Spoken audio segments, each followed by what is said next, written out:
ఫైళ్ల దహనం కేసులో తొవ్వే కొద్దీ ఫైల్స్ వస్తూనే ఉన్నాయి. పెద్దిరెడ్డి అక్రమాలు కొండవీటి చాంతాడులాగా అక్రమాలు వెలుగు చూస్తూనే ఉన్నాయి. నిన్న నాకు పీలేరు నుండి రికార్డు పంపించారు.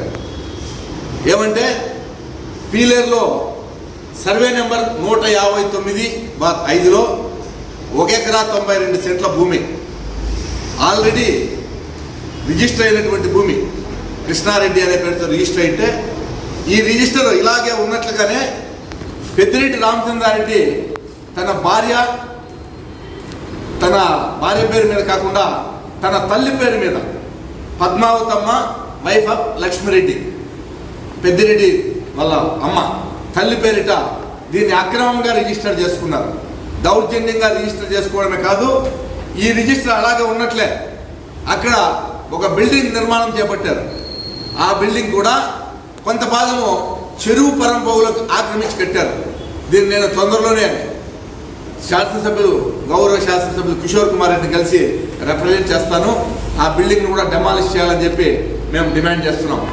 ఇక మినిస్టర్ పిఏ శశికాంత్ గారు మదనపల్లిలో ఒక పెట్రోల్ బంక్ యజమాని కుమారుడితో సహచరుడిగా ఉండి విద్యార్థిగా ఉండి మినిస్టర్ ద్వారా ఆ పెట్రోల్ బంక్ యజమానికి సంబంధించిన డీ ఫారం పట్టా భూముల్లో లేఅవుట్లు వేయడానికి సహకరించారు. ఆ లేఅవుట్ల మీదంతా కూడా విచారణ చేయాలని చెప్పేసి మేము డిమాండ్ చేస్తున్నాం. అంతేకాదు వినోద్ భార్య గవర్నమెంట్ హాస్పిటల్లో పనిచేస్తుంటే ఆమెని మెడికల్ కాలేజీలో ప్రొఫెసర్గా నియమించారు. అంటే ఎంతోమంది సీనియర్లు ఉంటారు, సీనియారిటీ ఉన్నటువంటి వాళ్ళు ఉంటారు, వాళ్ళందరినీ తోసిరాజని రూల్స్కి వ్యతిరేకంగా పెద్దిరెడ్డి రామచంద్రారెడ్డి పిఏ శశికాంత్ వినోద్తో ఉన్నటువంటి అనుబంధం ద్వారా ఆమెను మెడికల్ కాలేజీలో ప్రొఫెసర్గా నియమించారు. దీనిపైన కూడా విచారణ చేయాలని కోరుతున్నా. అదేవిధంగా పుంగనూరులో ప్రకాష్ అనే కమ్యూనిటీ సర్వే, అంటే వెలుగు కమ్యూనిటీ సర్వేలు వాళ్ళు పనిచేస్తూ ఉంటారు. ఈ ప్రకాష్ అనే సర్వేలు సదుము సోమల పుంగనూరు మండలాల్లో పనిచేసి ఈ అక్రమాలకు సహకరించాడు. ఈ వైసీపీ నాయకులు ముఖ్యంగా సహకరించి రాగానిపల్లె దగ్గర చేసినటువంటి భూములకంతా కూడా ఆయన సర్వేర్గా సహకరించాడు. ఇతనికి మినిస్టర్ సర్వేర్ అనే పేరు కూడా ఉంది. అంటే జనరల్గా ఇతన్ని మినిస్టర్ సర్వేర్ అని వాడుక భాషలో పిలుస్తారు. అక్కడ జరిగినటువంటి ప్రతి అక్రమాలకి పుంగనూరు నియోజకవర్గంలో ఇతని పాత్ర స్పష్టంగా ఉంది. ఈ ప్రకాష్ పాత్ర కూడా దర్యాప్తు చేయాలని చెప్పేసి అధికారులను డిమాండ్ చేస్తున్నా.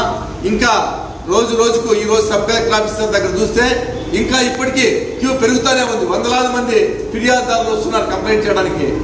వ్యవస్థలను ఈ పెద్దిరెడ్డి రామచంద్రారెడ్డి ఏ విధంగా చెరపట్టారు, ఏ విధంగా అధికారాన్ని అడ్డం పెట్టుకుని దుర్వినియోగం చేశాడో దీన్ని బట్టి అర్థమవుతోంది. త్వరలోనే తప్పు చేసిన ప్రతి ఒక్కరిని శిక్షించాలని చెప్పి మేము కోరుతున్నాం.